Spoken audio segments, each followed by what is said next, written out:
शेतकरी भावांनो, तिन्ही संचाला मी या ठिकाणी रानात येऊन बसलोय आणि रानात आल्या आल्या काळ्या मातीत बसल्यावर सहजच एक विचार माझ्या टक्कुऱ्यात असा गोल गोल गोल फिरायला लागला की आमच्या मातीतलं, आमच्या ढेकळातलं, रानातलं, गावखेड्यातलं शब्द गेलं कुठं? शब्द कुठल्या बुळकात जाऊन बसलं, कुठल्या बेळात गेलं? त्याचा खरं तर एक स्वतंत्र शब्दकोश तयार होईल, ज्या शब्दांची शहरातल्या माणसांना लाज वाटायला लागली आणि शहरातल्या माणसांनीच आमच्या नव्या पिढीवरती बंधनं लादली. आमची नवी पिढी सुद्धा आता गावखेड्यातली स्वतःच्या शेतकरी बापाची भाषा बोलायची बंद झाली. आणि नेमका तोच विषय आज आपण या चॅनेलवरती बोलतोय. थोडक्यात मी आपल्याशी बोलणार आहे. तर आपल्या सगळ्यांचंच, शेतकरी बांधवांचं पुन्हा एकदा आपल्या वावरीत पावरे युट्यूब चॅनेलवरती मनापासून स्वागत.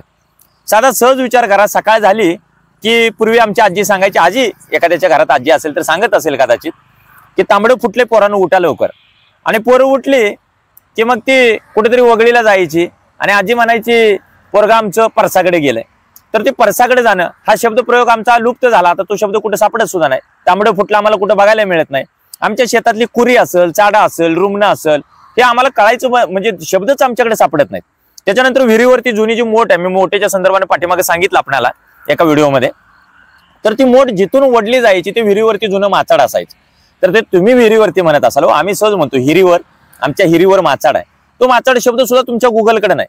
मी म्हणतो शब्दकोश जाऊ द्या, गुगलला कळत नाही. अरे जिथं आपण बसलोय ना, हे बघा, हे काय हो, काय आहे हे? चिपाड कळत नाही, गणगाट कळत नाही. कुठल्या तर पिढीला विचार, आता जिथं बसलोय बघा, मला टोचायला लागले खाली, काय म्हणते त्याला? सड आहेत का? सड कुठं?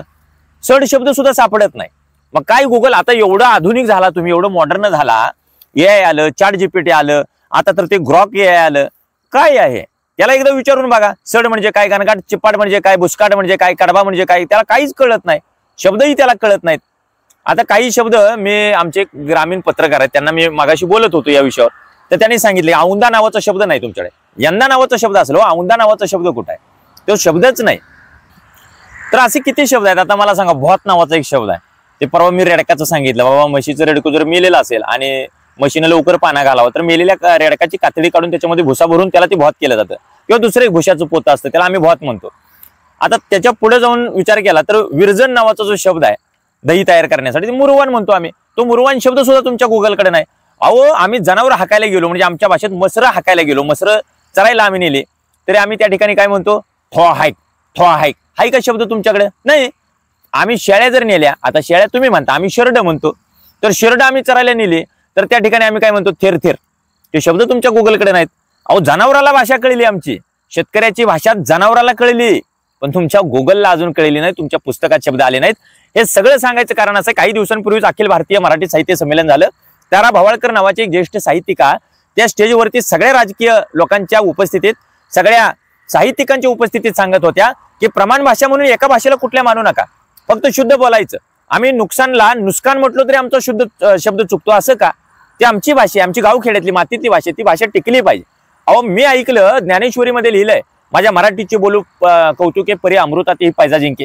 सुरेश भट नावाचे कवी असे लिहितात की माझ्या मराठीच्या संघाने जागल्या दऱ्या खोऱ्यातील शिळा, हिच्या लावा ललाटा टिळा, हे सुरेश भट सांगतात. पण कुठल्या मराठीच्या, हा मला प्रश्न पडतोय. पुण्यातल्या मराठीच्या, मुंबईतल्या, का आमच्या गावखेड्यातल्या मराठीच्या?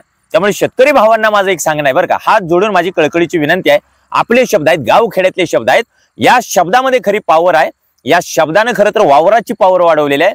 वावराची पॉवर या शब्दांमध्ये सुद्धा आहे. जशी आपल्या मेहनतीमध्ये, आपल्या घामामध्ये, तशी ही पॉवर आपण टिकवली पाहिजे. भविष्यात या सगळ्या साहित्यिकांनी एक स्वतंत्र शब्दकोश आमच्या शब्दांवर निर्माण करायची गरज लागली पाहिजे. त्या दिशेने आपण जाऊया. फक्त अखिल भारतीय मराठी साहित्य संमेलन नव्हे, तर आता जे ग्रामीण साहित्य संमेलन भरतायत ते सुद्धा लाजतायत आमची भाषा बोलायला. आता आम्ही थोडं वेगळं नाव दिलं पाहिजे, गावंढळ साहित्य संमेलन, आणि त्याच्यामध्ये आपण आपली ताकद दाखवून द्यायची, आपलंच सगळं दाखवायचं, त्यांच्या चक्कीत जाळ झाला पाहिजे आपली भाषा. आता कळते ना? तेव्हा तिन्ही संच झालेला आहे. मगाशी आम्ही युदुळा घरातनं बाहेर निघालेलो होतो आणि आता मी थांबतो. पण अजून आमच्या वावरीत पावर ही जी युट्यूब चॅनेल आहे त्याला जर आपण सबस्क्राईब केलं नसेल तर अवश्य सबस्क्राईब करा. कारण नवीन जर एखादा व्हिडिओ आमच्या चॅनेलवरती आला तर सगळ्यात आधी त्या व्हिडिओचं नोटिफिकेशन आपल्यापर्यंत आल्याशिवाय राहणार नाही. तेव्हा अवश्य आमच्या वावरीत पावर या युट्यूब चॅनेलला सबस्क्राईब करा. धन्यवाद.